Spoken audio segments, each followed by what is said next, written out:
कि इंडिया जो कि नंबर 1 टीम है एशिया कप में, किसी से उसका मुकाबला नहीं था, वो फाइनल में पहुंचने में कामयाब हो गई है और आज बांग्लादेश को शिकस्त दी। मैच खत्म हुआ, 41 रन से कामयाबी हासिल की है इंडिया। बाकी जो कहानी है वो भारत की थी। भारत जो है फाइनल में पहुंच चुके हैं। Abhishek Sharma and Shubman Gill, both of them together at the top, like Shoaib was saying, कि जी एक फाउंडेशन सेट करना is extremely important.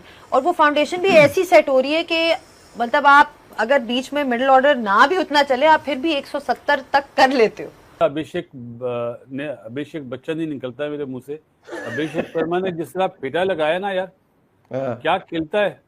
शुरू के 2 ओवर आप देखें, उन्होंने आज थोड़ा सा पिच मुश्किल था, वो 6 ओवर खेल जाता है और जिस तरह मारता है वो सारा इम्पैक्ट वो डालता है। वो रन्स बनाता है तो नीचे वाले जितने भी प्लेयर्स हैं ना, वो रिलैक्स हो जाते हैं। Abhishek Sharma once again dependable India के लिहाज से अगर देखा जाए। उन्होंने ये भी कहा आके कि मतलब मैं बात हो रही थी स्ट्राइकिंग की, जिस तरह हम बात कर रहे थे कि किस तरह से कितना अच्छा वो छक्के मारते हैं, ओवरऑल क्लीन हिटिंग उनकी। तो उन्होंने आगे से कहा कि मैं नेट्स में भी प्रैक्टिस करता हूँ और कोशिश करता हूँ कि मैं आउट ना हूँ। और दूसरी चीज़ जो उन्होंने कही थी वो यही थी कि जब मेरी जोन में बॉल आता है तो मैं बैटिंग जब मैं करने जा रहा हूँ तो मैं ज़्यादा सोचता नहीं, बस अगर मुझे बॉल मेरे जोन में होता है तो मैं I just go after it. तो वो जो एक क्लियर थिंकिंग है शोएब, वो नजर आ रही है। And how important is that in a batsman? वो तो हम लोगों ने देखा उनका पोस्ट मैच, जब वो प्राइज डिस्ट्रीब्यूशन में ही took his man of the match prize and then he was talking about, जैसे आपने मेंशन किया नेट में, तो उनका मकसद ये था कि मैं हर शॉट नहीं खेलता नेट में और कोई दुनिया में ऐसा बैटर नहीं है कि वो हर शॉट खेलता हो। और दूसरा उन्होंने कहा कि क्लैरिटी है मुझे, अगर मेरे जोन में बॉल है तो ठीक है। वैसे भी आप ओपनर हो तो ओपनर की रिस्पॉन्सिबिलिटी नहीं है कि आप मैच जिताओ, ओपनर की रिस्पॉन्सिबिलिटी नहीं है कि वो मैच जिताए। हाँ, अगर वो वनडे क्रिकेट में 20-25 ओवर्स खेल गया है तो फिर then he can think of achieving that target जो सामने है। या T20 में भी अगर आप पावर प्ले आपने अच्छा खेल लिया है और आप टारगेट चेस कर रहे हो तो फिर आप पे वो रिस्पॉन्सिबिलिटी आ सकती है, स्पेशली इन कंडीशंस में। अदरवाइज ओपनर का कोई काम नहीं है। ओपनर के लिए तो और ज़्यादा जॉब इजी है, क्योंकि उनका यही है गो आफ्टर द बॉलर, अपनी स्ट्रेंथ्स के अंदर रह के गो आफ्टर द बॉलिंग, तो वही उनकी वो है। और देखिए स्किल पे तो उन्होंने काम किया हुआ है, बट जब कोई बात करता है तो उसके बातों से आइडिया लेना चाहिए कि कितना कॉन्फिडेंस है बंदे में, क्योंकि स्किल आप में जितनी भी हो, अगर आपने अपने गोल्स को अचीव करना है तो आपको कॉन्फिडेंस भी उतना ही चाहिए जितनी आपको स्किल चाहिए। तो उनका कॉन्फिडेंस लेवल जो है वो बहुत हाई है। और दूसरा, खैर अभी बॉलिंग पे रहने दे, बॉलिंग पे बाद में बात करेंगे, अभी बॉलिंग पे भी आएंगे, डेफिनेटली उस पर भी बात करेंगे। बट वही बात होगी इबादत, Abhishek Sharma and Shubman Gill, both of them together at the top, like Shoaib was saying कि जी एक फाउंडेशन सेट करना इज एक्सट्रीमली इंपॉर्टेंट। और वो फाउंडेशन भी ऐसी सेट हो रही है कि मतलब आप अगर बीच में मिडिल ऑर्डर ना भी उतना चले, आप फिर भी 170 तक कर लेते हो।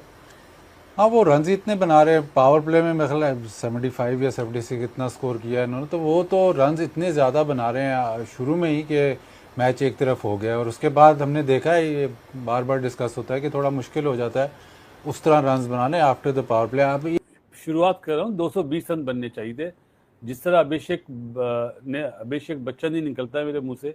अभिषेक शर्मा ने जिस तरह पिटा लगाया ना यार, क्या खेलता है।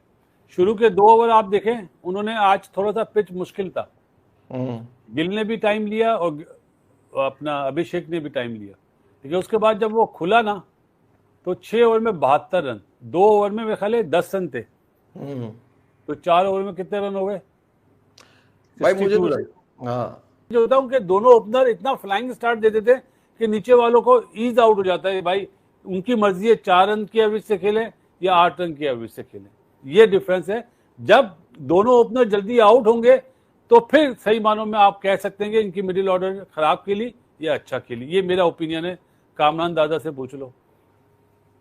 देखिए बिल्कुल सही है, मेरे ख्याल से इंडियन टीम टॉप 3 पे ज्यादा डिपेंड कर रही है और परफॉर्म भी करके दे रहे हैं। स्पेशली गिल और अभिषेक शर्मा बहुत ही आउट क्लास स्टार्ट करके दे रहे हैं। और आप देखें जिस मैच में टॉप 3 में किया, उसमें संजू ने 3 नंबर पे आके 50 किया था। बाकी बैटिंग स्ट्रगल करती हुई नजर आ रही है। और मौके भी दिए हैं, बारी भी करवा रहे हैं।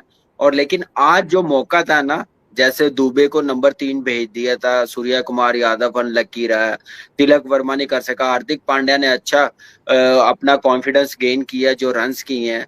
बाकी बैट्समैन वाकई में मिडल ऑर्डर अच्छा नहीं कर रहे। जब जिम्मेदारी आएगी प्रेशर वाले मैच पे तो मुश्किल हो सकती है। अगला श्रीलंका के साथ इजी नहीं होगा। और फील्डिंग दोनों मैचेस में ऑनेस्टली बताऊं कि बहुत कम मैंने ऐसा एटीट्यूड देखा फील्डिंग में इंडियन टीम का। यंग टीम है, आई डोंट नो लाइट का मसला है, लाइटें आ रही हैं, या मुझे लग रहा है कि फील्डिंग प्रैक्टिस इतनी हो नहीं रही। तो ये बड़ा सीरियस कंसर्न है इंडियन टीम के लिए। बड़े इंपॉर्टेंट टाइम पे, क्रूशियल टाइम पे कैच निकल रहे हैं। ओके 10 ओवर में 100 से ज़्यादा रन थे और अभिषेक शर्मा जिस तरह खेल रहे थे, एक चीज़ तो मैं अब क्लियर कह रहा हूँ कि अभिषेक शर्मा को पकड़ो 50% टीम बैकफुट पे चली जाएगी इंडिया की। 50% टीम बैकफुट पे चली जाएगी क्योंकि सारा इम्पैक्ट डालता ही वही है। वो 6 ओवर खेल जाता है और जिस तरह मारता है वो सारा इम्पैक्ट वो डालता है। वो रन्स बनाता है तो नीचे वाले जितने भी प्लेयर्स हैं ना वो रिलैक्स हो जाते हैं। उसकी रीज़न ये है क्योंकि वो जब आउट होके जाता है तो जो आता है बैट्समैन उसके दिमाग में होता है कोई मसला नहीं, एक ओवर हम 2 रन ले लेंगे, अगले ओवर भी हम 2 रन ले लेंगे, तीसरे ओवर में भी 2 रन ले लेंगे, कोई मसला नहीं है। ठीक है, वो इतना अच्छा सेट वो 9-9 10-10 की एवरेज से लेके चल रहा होता है मैच को। ठीक है, अगर आप मिसाल के तौर पर 10 ओवर में आपके 100 से ऊपर रन है तो कोई भी बैट्समैन बोलेगा 11वां ओवर में भी 2-3 रन ले लेते हैं, 12वें ओवर में भी 2-3 ले लेते, कोई मसला नहीं है। तो वो जो खेलता है, ये मैं आपको बता रहा हूं, अगर पाकिस्तान की टीम फाइनल में पहुंच गई और अभिषेक शर्मा शुरू में आउट हो गए तो इनको मुसीबत पड़ जाएगी क्योंकि उसके अलावा कोई ऐसा प्लेयर ऑल्दो के उनकी बैटिंग डेप्थ बहुत ज्यादा है, उसके बावजूद इस वजह से कह रहा हूं क्योंकि वो जिस तरह सर्किल में सबको मार मूर के साइड पे करके प्रेशर डाल के चला जाता है ना वो, तो उसके बाद जो अब आप वो देखो कि 6 ओवर के बाद भी जब वो खेल रहा होता है उसमें भी छक्के मार रहा होता है। ठीक है, तो वो ये जो इम्पैक्ट डालता है ना ये हर मैच में कर रही है। अच्छा, मुझे सख्त फ्रस्ट्रेशन होती है हृदय के ऊपर। देखिए, हृदय हिट एंड मिस खामखा खुद ही बनते हैं।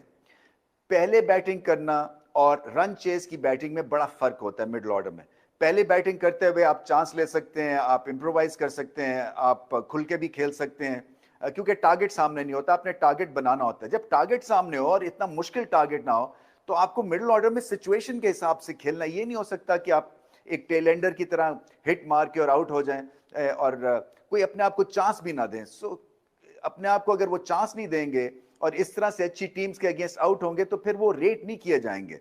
और मैं इसलिए उनको रेट करता हूं कि उनमें ट्रिमेंडस पोटेंशियल है और वो मैच विनर साबित हो सकते हैं प्रोवाइडेड कि वो रन चेज और सेटिंग अ टोटल का फर्क जान ले। बाकी जो कहानी है वो भारत की थी। भारत जो है फाइनल में पहुंच चुके हैं। फील्डिंग बहुत बेहतर करनी पड़ेगी क्योंकि एक आध दफा आपको छूट मिल सकती है, मगर बार बार इस तरह के अगर आप कैचेस छोड़ेंगे और फाइनल में अगर मुकाबला पाकिस्तान से होगा बड़ी मुश्किल पड़ जाएगी। और दूसरी बात यह भी है, मुझे लगता है कि थोड़ी सी ओवर कॉन्फिडेंस भी है भारत की टीम। चलें, रीजंस हैं इसलिए कि बहुत ही बड़ी टीम बन गई है, मगर फिर वो कहीं ना कहीं उस ओवर कॉन्फिडेंस की झलक दिखती है फील्डिंग में कह लें या जिस तरह से वो टास्क को अपनाते हैं। ऐसा लगता है कि उनको पता है कि वो बहुत रिस्क के साथ भी अगर आउट भी होते गए तो फिर भी मैच